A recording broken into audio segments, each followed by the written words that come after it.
दोस्तों नमस्कार, ये है मार्गदर्शन फॉर सिविल सर्विसेज। मैं अनुराग चौधरी।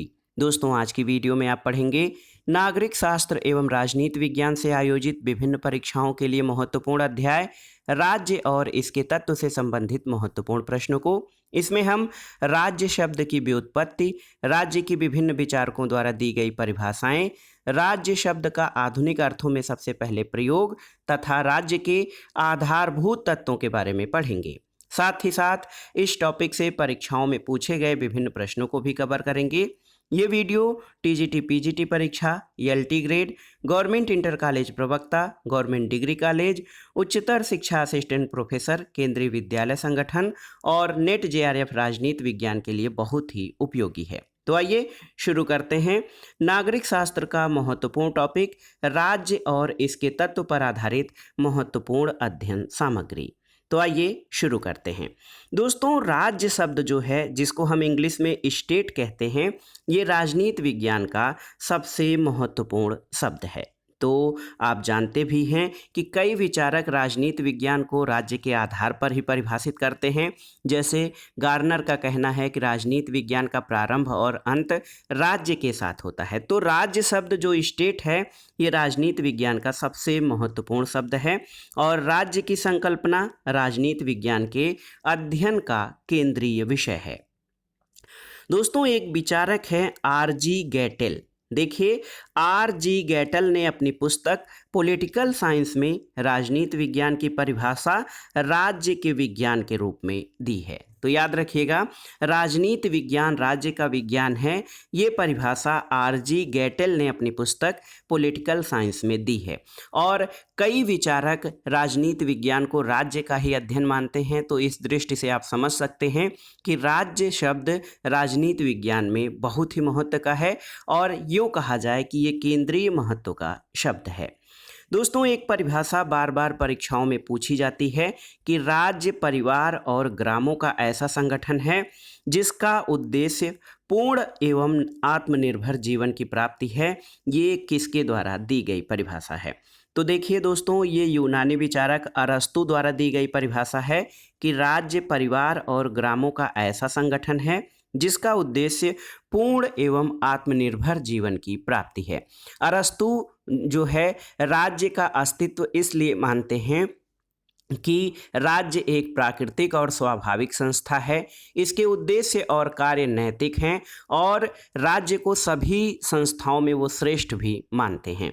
और आप जानते हैं कि अरस्तु महान राजनीतिक विचारक हैं जिनको राजनीति विज्ञान का जनक कहा जाता है। पॉलिटिक्स और द कॉन्स्टिट्यूशन, ये दो पुस्तकें अरस्तु द्वारा लिखे गए महत्वपूर्ण राजनीतिक ग्रंथ में शामिल हैं। तो याद रखिएगा, राज्य परिवार और ग्रामों का ऐसा संगठन है जिसका उद्देश्य पूर्ण और आत्मनिर्भर जीवन की प्राप्ति है। ये अरस्तु द्वारा कहा गया है और अरस्तु कहते हैं कि व्यक्ति अपना सर्वांगीण विकास राज्य के अंदर ही कर सकता है क्योंकि राज्य व्यक्तित्व विकास के लिए सबसे महत्वपूर्ण है।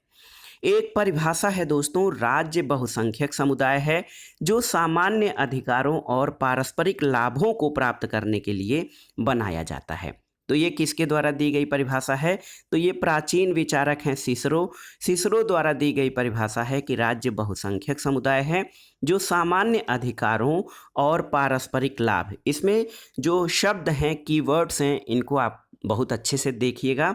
राज्य बहुसंख्यक समुदाय है जो सामान्य अधिकारों और पारस्परिक लाभों को प्राप्त करने के लिए बनाया जाता है। ये सिसरो द्वारा दी गई परिभाषा है। जीन बोंदा एक विचारक हैं, वो कहते हैं कि राज्य परिवारों और उसकी सामान्य संपत्तियों का एक संघ है जो सर्वोच्च शक्ति और विवेक द्वारा शासित होता है। तो बहुत ही महत्वपूर्ण है। बोदा को दोस्तों आधुनिक अर्थों में संप्रभुता का जनक भी कहा जाता है।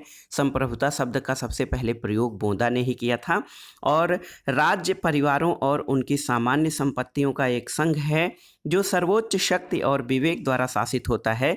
ये बोदा द्वारा दी गई परिभाषा है। एक महत्वपूर्ण परिभाषा देखिए ब्लंटशली की है, जो कहते हैं कि राज्य किसी निश्चित भूभाग में रहने वाले लोगों का वह संघ है जो राजनीतिक दृष्टि से संगठित होता है। तो यहाँ पर देखिए राज्य के दो तत्वों की बात भी की गई है, निश्चित भूभाग और रहने वाले लोग यानी जनसंख्या। तो देखिए दोस्तों, राज्य किसी निश्चित भूभाग में रहने वाले लोगों का वह संघ है जो राजनीतिक दृष्टि से संगठित होता है। ये ब्लंटशली द्वारा दी गई परिभाषा है राज्य की। राज्य की एक महत्वपूर्ण परिभाषा, आसान सी परिभाषा देखिए, राज्य एक संगठित इकाई के रूप में मानव जाति का एक विशिष्ट भाग है। ये बर्गेस द्वारा दी गई राज्य की परिभाषा है। विल्सन, तो ये प्रश्न देखिए बार बार परीक्षाओं में पूछा गया है, याद रखिएगा कि राज्य एक निश्चित भूभाग में जनता द्वारा कानून यानी विधि की स्थापना के लिए संगठित समूह है। देखिए, राज्य एक निश्चित भूभाग में जनता द्वारा विधि की स्थापना के लिए संगठित समूह है। तो ये परिभाषा वुडरो विल्सन यानी विल्सन द्वारा दी गई है और ये कई बार परीक्षाओं में पूछा गया है। देखिए, एक महत्वपूर्ण प्रश्न है दोस्तों, कथन है कि राज्य एक ऐसा भूक्षेत्रीय समाज है जो शासन और प्रजा में विभाजित है और जो अपने निर्धारित भूभाग के अंतर्गत सभी संस्थाओं में सर्वोच्च है। ये किसके द्वारा या किस विचारक की परिभाषा है? तो Laski, H.J. Laski, Herald Joseph Laski, ये आधुनिक काल के राजनीतिक विचारक हैं, महत्वपूर्ण विचारक। इन्होंने राज्य को परिभाषित करते हुए लिखा है कि राज्य एक ऐसा भूक्षेत्रीय समाज है जो शासन और प्रजा में विभाजित है और जो अपने निर्धारित भूभाग के अंतर्गत सभी संस्थाओं में सर्वोच्च है। तो हमने पहले ही देखा है कि राज्य सर्वोच्च संस्था है और जो सभी संस्थाओं में सर्वोच्च है, सबसे आगे है और सर्वश्रेष्ठ है। आइए देखते हैं दोस्तों राज्य की जो पूर्ण परिभाषा जिसे कहा जाए, महत्वपूर्ण परिभाषा। तो राज्य व्यक्तियों का ऐसा समूह है जो न्यून या अधिक संख्या में एक निश्चित भूभाग में रहता है, जो बाह्य शक्ति के नियंत्रण से सर्वथा लगभग स्वतंत्र हो, जिसमें एक सुव्यवस्थित शासन सत्ता या सरकार विद्यमान हो और जिसके आदेश का पालन करने के लिए उस भूभाग के प्रायः सभी निवासी अभ्यस्त हों। ये राज्य की परिभाषा गार्नर द्वारा दी गई है। तो गार्नर द्वारा दी गई परिभाषा ये राज्य की एक तरह से पूर्ण और संपूर्ण परिभाषा मानी जाती है कि राज्य व्यक्तियों का ऐसा समूह है जो न्यून या अधिक संख्या में एक निश्चित भूभाग में रहता है, जो बाह्य शक्ति के नियंत्रण से सर्वथा लगभग स्वतंत्र होता है और जिसमें एक सुव्यवस्थित शासन सत्ता या सरकार विद्यमान हो और जिसके आदेश का पालन करने के लिए उस भूभाग के प्रायः सभी निवासी अभ्यस्त हों। गार्नर द्वारा दी गई परिभाषा है।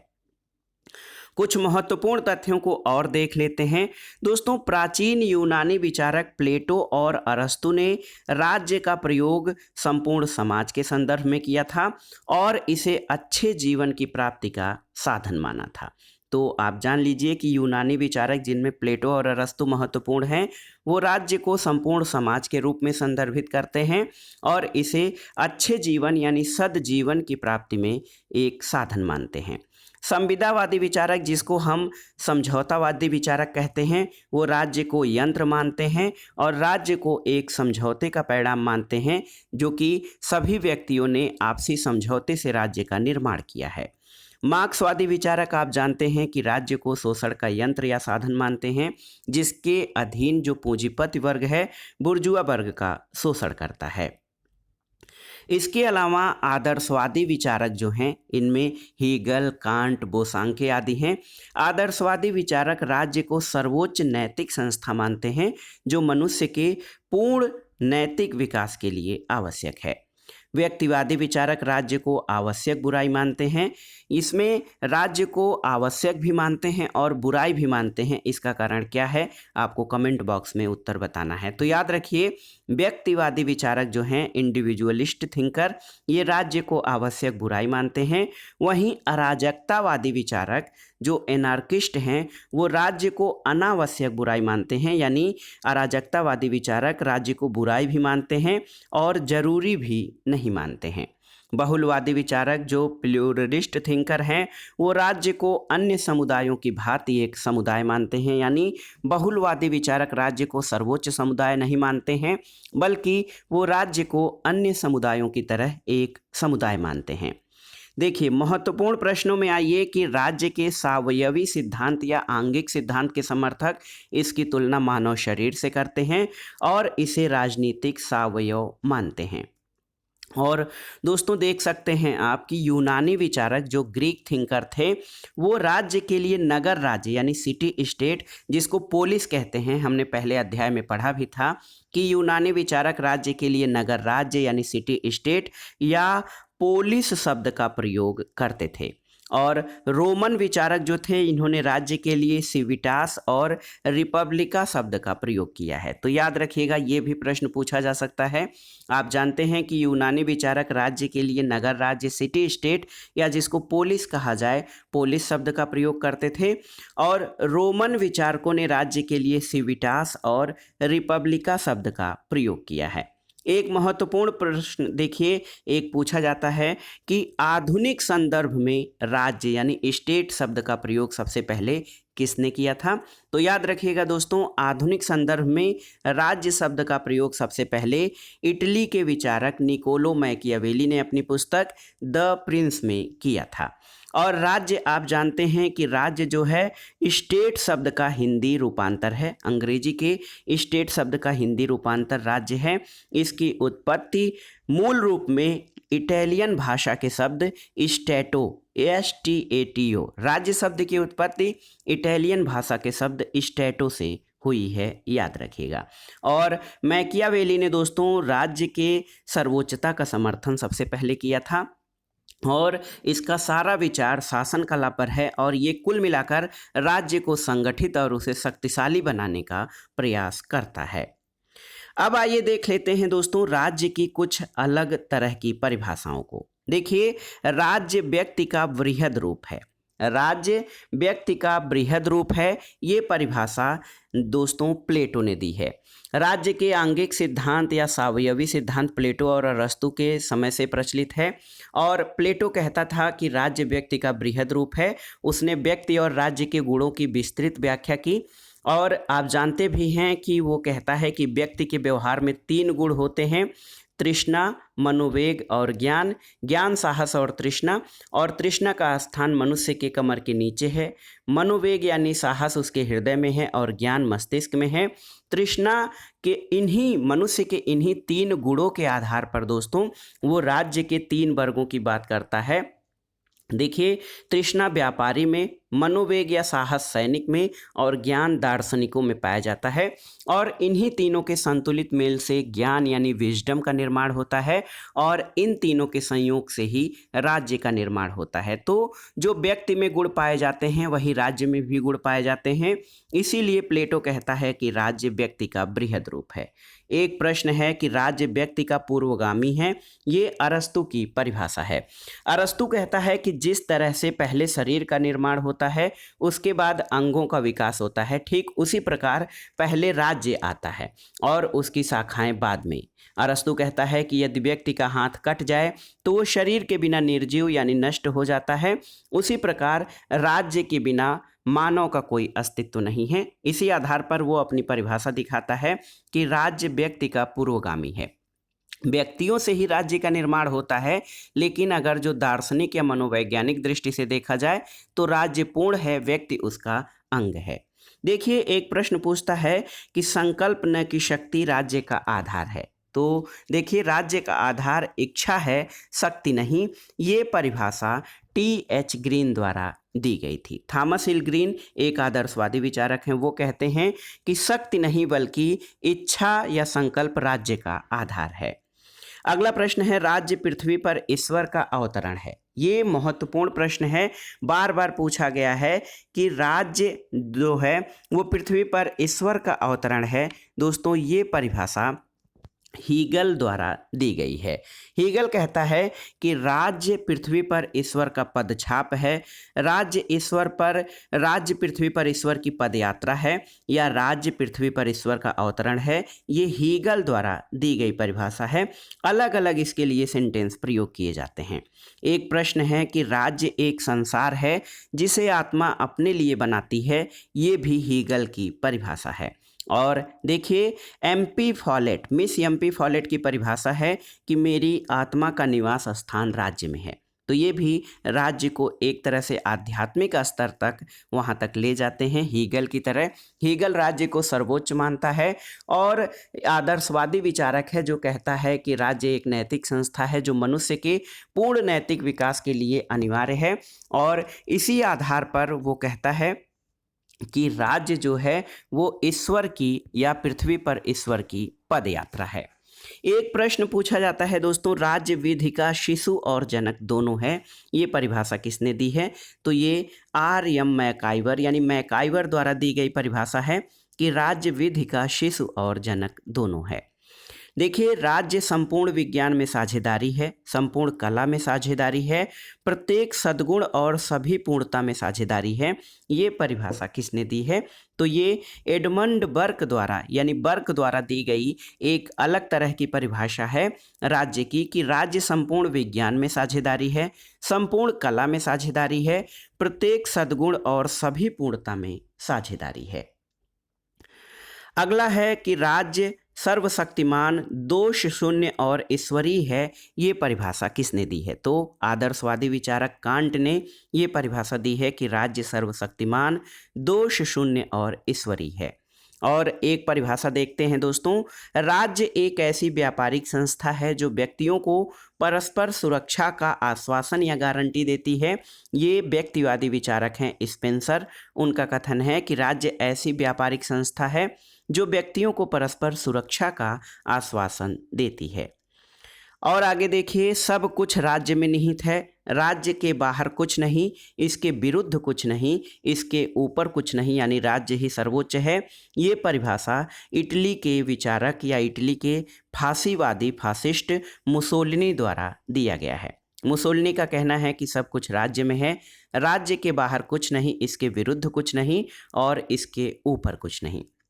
एक देखिए दोस्तों, एक परिभाषा है कि राज्य का स्वरूप मूलतः निगम के समान है। ये किसने कहा है? तो ये परिभाषा मैकाइवर की है। मैकाइवर ने अपनी पुस्तक मॉडर्न स्टेट में बहुलवादी विचारधारा का पक्ष पोषण किया है और वो कहते हैं कि राज्य समाज के अन्य अनेक संस्थाओं में केवल एक संस्था है।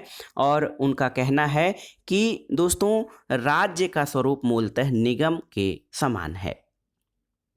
अब आइए राज्य के तत्वों पर आते हैं दोस्तों। आप जानते हैं कि राज्य के 4 तत्व हैं, याद रखिएगा।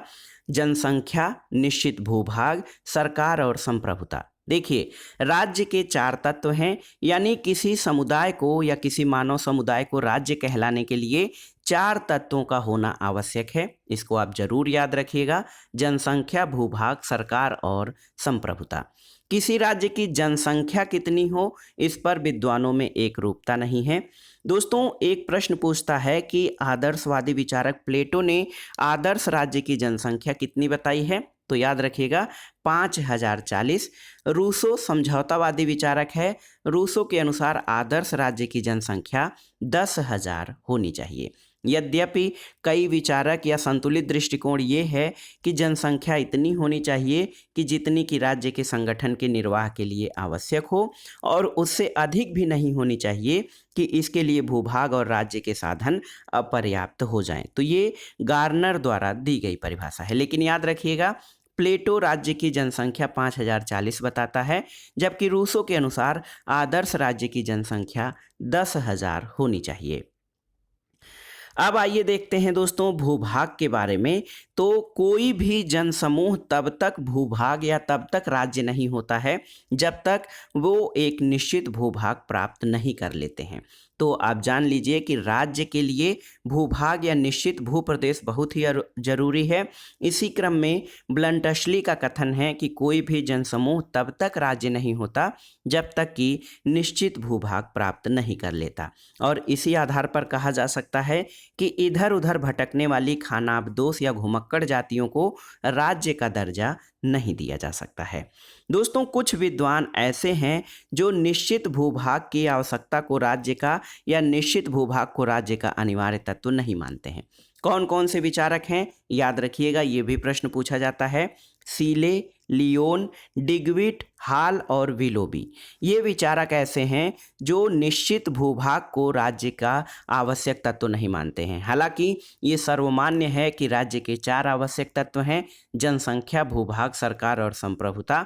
लेकिन कुछ विचारक सीले, लियोन, डिग्विट और हाल तथा विलोबी ऐसे हैं जो निश्चित भूभाग को राज्य का अनिवार्य तत्व नहीं मानते हैं। सीले का कथन भी है दोस्तों कि निश्चित भूभाग राज्य का आवश्यक तत्व नहीं है। ये कथन सीले का है, बार बार ये प्रश्न पूछा गया है। इसी के तरह विलोबी का भी कथन है कि राज्य के लिए भूभाग आवश्यक नहीं है, विलोबी का कहना है। राज्य का तीसरा महत्वपूर्ण भाग सरकार है। दोस्तों, आप जानते हैं कि सरकार राज्य का संगठनात्मक तत्व है। राज्य सरकार के रूप में अपने आप को व्यक्त करता है, क्योंकि राज्य जो है वो एक अमूर्त संस्था है और सरकार उसका मूर्त रूप होता है। प्रारंभ में अगर हम देखें तो सरकार की आवश्यकता कानून और शांति व्यवस्था यानी लॉ एंड ऑर्डर तक ही सीमित थी, लेकिन वर्तमान में लोक कल्याणकारी राज्य यानी वेलफेयर स्टेट आ गए हैं। इससे सरकार का उत्तरदायित्व और राज्य का कार्यक्षेत्र बहुत अधिक बढ़ गया है। तो आप याद रखिए दोस्तों कि सरकार जो है वो राज्य के संचालन के लिए, उसकी मूर्तता के लिए बहुत ही आवश्यक है। एक तरह से सरकार राज्य का कार्यकारी अंग होता है। राज्य का सबसे महत्वपूर्ण अंग कौन सा है अगर आपसे पूछा जाए तो क्या बताएंगे? तो वो है संप्रभुता, सर्वसत्ता या सर्वोच्च सत्ता, जिसको इंग्लिश में सॉवरेनिटी कहा जाता है।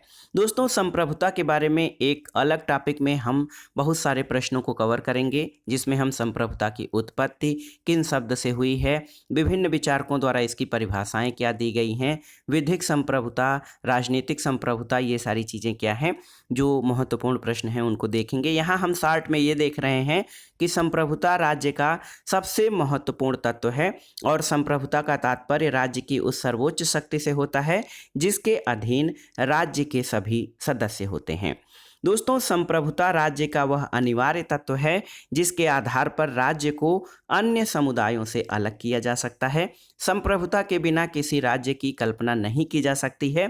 जिस प्रकार से प्राण के बिना मनुष्य को जीवित नहीं कहा जा सकता है, उसी प्रकार संप्रभुता के अभाव में राज्य मृत है और संप्रभुता राज्य का प्राण तत्व है। संप्रभुता के प्रकार की बात करें तो दोस्तों, संप्रभुता 2 प्रकार की है: आंतरिक यानी इंटरनल और बाह्य यानी एक्सटर्नल सॉवरेनिटी।